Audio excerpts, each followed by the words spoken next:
Hey guys, it's Kelly here at Be Lazy Quilting and Retreat. This is going to be part 2 of our Tip Tuesday, the Cut Rite Bind Up tool.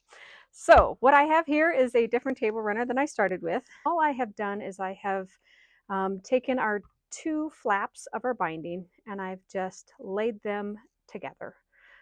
You can crease it, you can iron it, however you would like to be able to make this a visible cross mark. When I open this binding up, I'm going to show you what I did. So from those folds, it's created an X. So this line here is here, and then the fold of the binding is this lengthwise. So I'm just going to go ahead and move this upright. I'm going to talk to you really quick about the tools that I've used for marking. There's been some debate recently in regards to the Frixon fine liner or any Frixon pin that is heat disappearing. I like these, especially in these instances where this isn't something that anybody is going to see but me. When I do heat this up, it's going to disappear. And if it does get cold and comes back, it's on the wrong side of the fabric. So again, nobody's going to see this. I also use the Frixon markers when I do half square triangles. Again, something that I'm going to cut away and something that is disappeared and nobody else will see.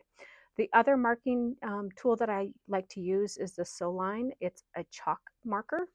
It's a disposable marker. The cost on this is about $2, where the cost on this is about $3. This is something that I use oftentimes when I do my long arm quilting. So I do like to have these handily available as well. But anyway, let's go back to the video. In the Cut Rite Bind Up tool, there's directions on how to use this. Once I got this down, I very seldom ever take out these directions. In fact, I can't even find mine. But here I have the left side of my binding. All I'm going to do is I'm going to unfold this and just bring it up. So I've not twisted it or anything. I'm going to grab my Cut Rite Bind Up tool and I'm going to have the left side in my left hand. And I'm going to find the X and mark the spot there. So what I'm going to do is I'm going to go ahead and cut that. And then I'm going to slide this tool up and I'm going to cut off the little dog ear, just like so.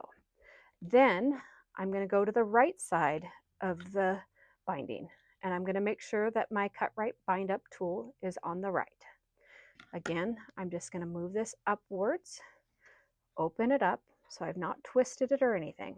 And again, I've marked that X. It's where the two pieces came together on the fold and upright. And I'm going to lay the X on top of the X. I'm going to go ahead and cut. Again, I'm going to just slide the tool down and I'm going to cut off the dog ear. And now when I sew this together, I'm going to sew my 1/4 inch seam and I'm going to have the perfect to where it's going to lay nice and flat. So that's going to be my 1/4 inch seam, and when I have that sewn, those two pieces will come together just perfectly. And we'll show you that as soon as we get that sewn. So now with the magic of video editing, we have our nicely sewn 1/4 inch seam on our mitered binding. And when we lay this up here and sew our 1/4 inch down, it will be perfect for us to be able to turn this binding over to the front. So this is kind of a little magic pouch that Shirley has created called the Sewist Travel Case. And in this Sewist Travel Case, we have quite a few of our tools that we use on a daily basis. And this is where my Cut Rite Bind Up tool is stored. Anyway, that is it for today at Be Lazy Quilting and Retreat. This is Kelly in for your Tip Tuesday.